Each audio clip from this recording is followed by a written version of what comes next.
பெலிக்ஸோட வைப்பு மரியாதையா சொல்ற அவங்களுக்கு அந்த சிஸ்டருக்கு சொல்ற எச்சரிக்கையும் பண்றேன். உடனடியா அவங்க வந்து நாளைக்கு சிட்டிங் இருக்கு ஹைகோர்ட்ல. வகேஷன் கோர்ட் சிட்டிங் மெட்ராஸ் ஹைகோர்ட்ல இருக்கு. மெட்ராஸ் ஹைகோர்ட்ல காலையில 10:30 மணிக்கு ஒரு வக்கீல வச்சு எங்க ஹஸ்பண்ட் மேல குண்டாஸ் போடுற மாதிரி இருக்கு. இது ஒண்ணும் இல்லைங்க, ரெக்கார்ட் தான் பண்ணாரு. நான் ஒரு பென்ஷன் ஃபைல் பண்றதுக்கு எனக்கு வந்து பர்மிட் கொடுங்கன்னு நாளைக்கு லஞ்ச் மோஷன் மூவ் பண்ணி நாளைக்கு பெடிஷனை ஃபைல் பண்ணி நாளைக்கு சிட்டிங் இருக்கு. போனாதான் குண்டாஸ்ல இருந்து அவர் தப்பிக்க முடியும். இல்லைன்னா பெலிக்ஸ் மேலேயும் ஆக்ட் போட்டிங்ல இன்வோக் பண்றதுக்கு சான்சஸ் இருக்கு. இந்த வழக்குல வர ஒழுங்கா சார்ஜ் போட்டு கேஸ் நடத்தினாங்கன்னா 2 வருஷம் தண்டனை கொடுக்கலாம். ஒரு 5 லட்சம் வரைக்கும் அபராதம் போடலாம். சிஸ்டர் விமன் போலீஸ் சகோதரிகளை வந்து கலங்கப்படுத்துறது. பெண் கோர்ட் ஸ்டாஃபை பத்தி கண்ணாப்பண்ணான்னு பேசினார் இருந்தார். நான் தான் மென்ஷன் பண்ண போய் கண்டெம்ட். அதுல வரைக்கும் 6 மாசம் தடை தண்டனை கிடைச்சு. ஒரு ஹானரபிள் சீஃப் ஜஸ்டிஸை பத்தி கண்ணாப்பண்ணான்னு பேசினாரு. அவர் ரொம்ப நல்ல மனிதர். ஹானரபிள் சுப்ரீம் கோர்ட் கூட எலிவேட் பொசிஷன்ல இருக்காரு. அவர் நல்ல மனதுனால போறாம போய் தொலையலாம், விட்டு தள்ளுங்க ஆர்கே அப்படின்னு. போலீஸ் அவங்களுடைய அச்சீவ்மெண்ட் என்னன்னா, அவங்களை வந்து நம்ம இந்த வழக்குல தண்டனை அனுப்ப முடியாது. அட்லீஸ்ட் ஒரு குண்டர் நிறுத்தத்துல வந்து டிசைன் பண்ணி ஒரு 10 மாசம் இருக்கு. ஏன்னா ஹைகோர்ட்ல வராது. போலீஸ் காவலுக்கு நீங்க போறீங்களான்னு மேஜிஸ்ட்ரேட் சரவணபாபு கேட்கிறார். வேணாடு மேஜிஸ்ட்ரேட், நான் போறேன்ட்டு போறாரு. அவர் இல்லாத நேரத்துல அவர் வீட்டுக்கு போறாங்க. 5 கஞ்சா சீட் இருந்தது, போச்சு வந்ததுன்னு சொல்றாங்க. அவர் இல்லாத நேரத்துல போயிருக்காங்க, எடுத்துட்டாங்க. அதுக்கப்புறம் கிளாம்பாக்கத்துல அவர் ஏதோ இந்த டாக்குமெண்ட்ஸ் எல்லாம் வந்து போர்ஜி பண்ணிட்டாங்கன்னு அது ஒரு வழக்கு இருக்கு. 7 வழக்கு இருக்கு. 7 வழக்குல 2 வழக்கு எங்க விசாரணையில இருக்கு. 2 வழக்கு வந்து சார்ஜ் ஷீட் ஃபைல் பண்ணிட்டோம். 3 வழக்குல 2 வழக்கு நீதிமன்ற விசாரணை 7 வழக்கு தான் கூண்டாஸ் பண்ணிட்டோம் அப்படின்னு அவங்க சொல்றாங்க. சொல்லக்கூடாதுங்க, அவங்க ஒய்ஃபால தான் அவர் மாட்டிக்கிட்டாரு. பெலிக்ஸ் மேல போட்ட வழக்குகள் வேற, இவர் மேல போட்ட வழக்குகள் வேற அப்படின்னு நம்ம சொல்ல முடியாது. முதல்ல வந்து பெலிக்ஸ் அரெஸ்ட் பண்ணல, அது தெரியல உங்களுக்கு. இவர்கிட்ட வாக்குமூலம் வாங்குறாங்க. அந்த வாக்குமூலத்துல பெலிக்ஸை பத்தி அவர் சொல்லியிருக்கேன். சவுக்கு சங்கர் வீட்டுல கைப்பற்றின டாக்குமெண்ட்ஸ்ல அவருக்கு சோர்சஸே வந்து ரூலிங் பார்ட்டிங்கிற மாதிரிலாம் பேச்சுக்கள் வருது. GUI, இந்தியாவின் தலை சிறந்த vernacular edtech brand, skilling everyone everywhere. Georgia பல்கலைக்கழகத்தின் நிர்வாகிகளின் சிறப்பு ஆலோசனை கூட்டம் வருகின்ற மே 10 முதல் மே 20 வரை சென்னை SK மருத்துவமனை மற்றும் திருச்சி, மதுரை, கோயம்புத்தூர், வேலூர் ஆகிய மாவட்டங்களில் நடைபெற உள்ளது. பெண் அதிகாரிகளை தவறா பேசிட்டாரு அப்படின்றதுக்காக சவுக்கு சங்கர் அவர்களை கைது செய்து வழக்கு பதியப்பட்டிருக்கு. அவர் மேல சமீபத்துல குண்டாசும் போடப்பட்டிருக்கு. இதே வழக்கு தொடர்பா மூத்த பத்திரிகையாளர் ஃபெலிக்ஸ் அவர்கள் மேலேயும் வழக்கு தொடரப்பட்டிருக்கு. அவரும் கைது செய்யப்பட்டிருக்காரு. 2 பேர் மேலேயும் கிட்டத்தட்ட ஒரே வழக்கு போடப்பட்டிருக்கிறதா சொல்லப்படுது. 2 வழக்குகள்லயும் எப்படி சார் 2 பேருடைய கேஸையும் பிரிச்சு பார்க்கலாம்? எப்படி வேறுபடுத்தலாம் 2யும்? சவுக்கு சங்கர் வந்து தமிழக காவல்துறையை கலங்கப்படுத்தியதுங்கிறது மட்டரகமான செயல். அதுக்கு அவருக்கு என்ன, அவங்க வக்கீல் இருக்காங்க, கோர்ட் கேஸ் நடத்த போறாங்க. மேக்சிமம் பனிஷ் பண்ணா 2 years. நிர்மலாதேவி வழக்குல 67 IT ஆக்ட்ல பல லட்சம் அபராதம் வச்ச மாதிரி லட்சங்கள் அபராதம் விதிக்கப்படலாம், அவ்வளவுதான். ஃபெலிக்ஸ் அவர் வந்து ரெக்கார்ட் பண்றாரு, அவ்வளவுதான். ஆனா அவரையும் சேர்த்திருக்காங்க.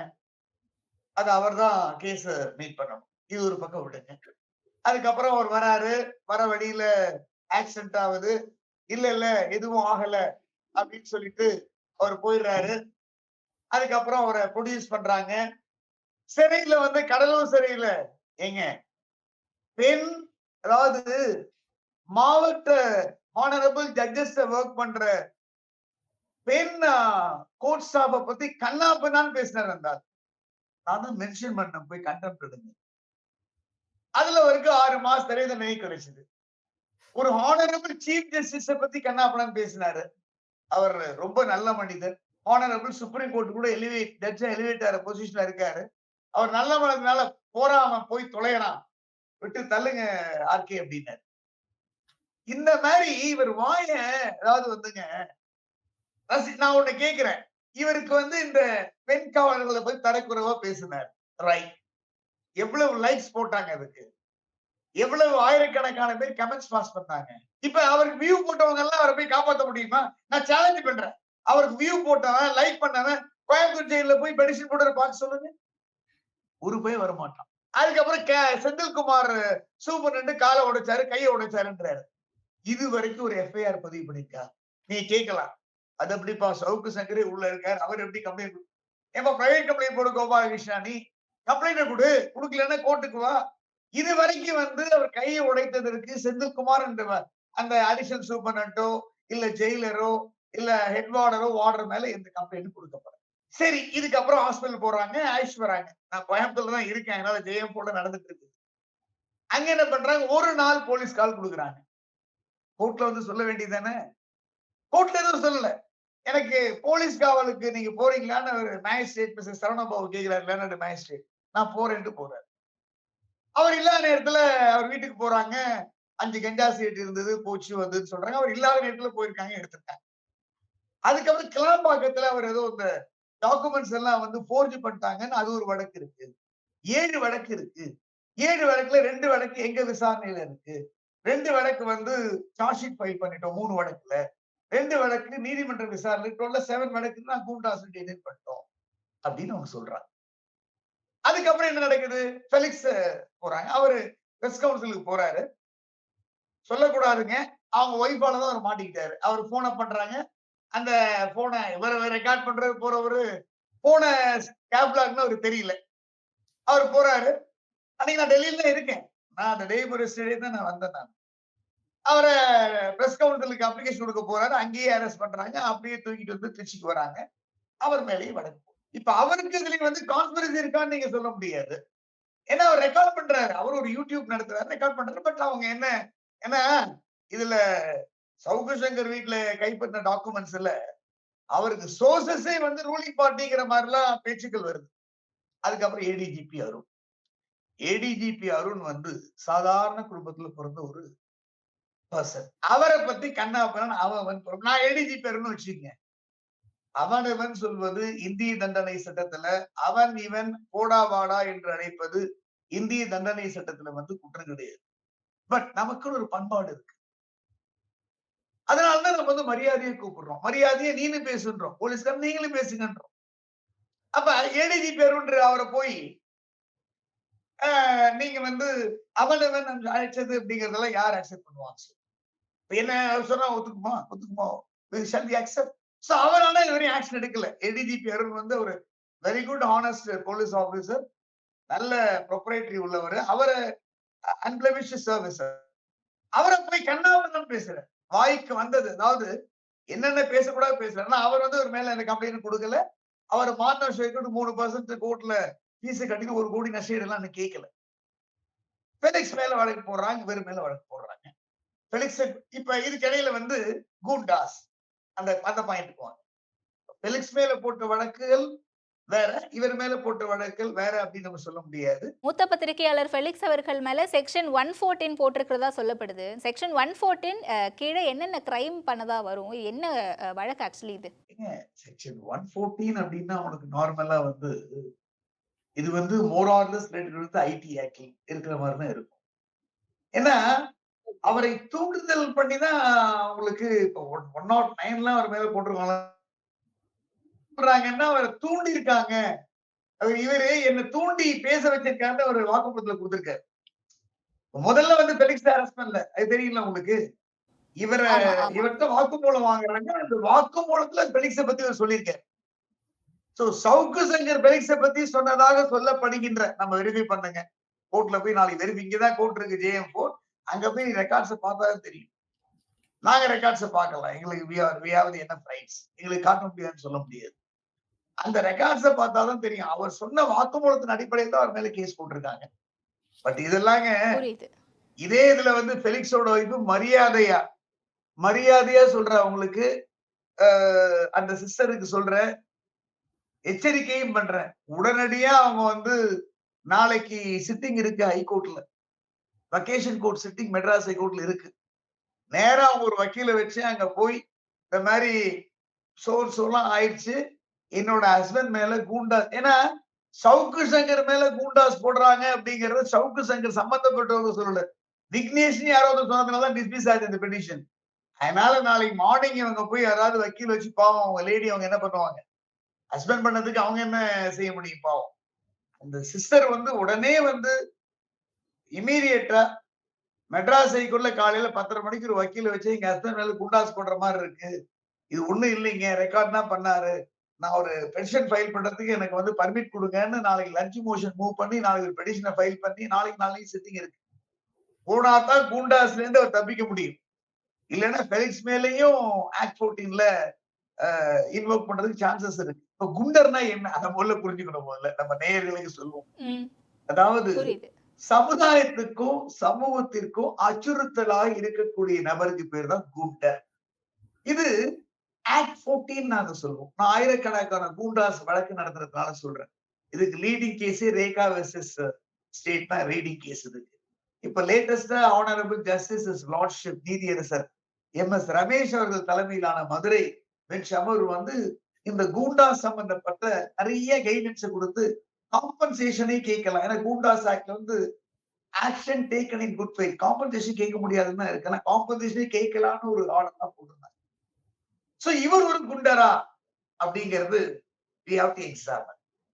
அதாவது கொலை பண்றவன், வழிப்பறி பண்றவன், டெக்காய்டி பண்றவன், ராபரி பண்றவன், எக்ஸ்டார்ட் பண்றவன், பல பெண்களை ஏமாத்தி கல்யாணம் பண்றவன், எக்ஸ்ட்ராடினரி சீட்டிங் பண்றவன், அதே மாதிரி லேண்ட் ரெக்கார்ட்ஸ் வந்து ஒரே தெரிய ஃபேப்ரிகேட் பண்ண, இந்த மாதிரி அச்சுறுத்தலாக இருக்கக்கூடிய நபர்கள், ஒரே தெரிய கஞ்சாவை சேல்ஸ் பண்றவன், இல்லிசிட் அராக் கள்ளச்சாராயத்தை விற்கிறவன், இந்த மாதிரி கேடர்ல உள்ளவங்களை தான் நம்ம கூண்டாஸ் சொல்லி டிடெக்ட் பண்ணணும். அதுதான் வந்து ரூல். இந்த வழக்குல ஒரு கூண்டாஸ் போட்டிருக்காங்கன்னா இந்த கோயம்புத்தூர் வழக்குல போடல, ஏலம்பாக்கம் வழக்குல தான் போட்டிருக்காங்க. இப்ப ஹானரபிள் ஜஸ்டிஸ் ஹிஸ் லார்ட்ஷிப் நீதியரசர் கே என் பாஷா அவர்களுடைய ஜட்ஜ்மெண்ட் ஒரு வழக்கு இருந்தா கூட போரும் ரெஃபரன்ஸ் கொண்டு வந்தாங்க அவருடைய பீரியட்ல.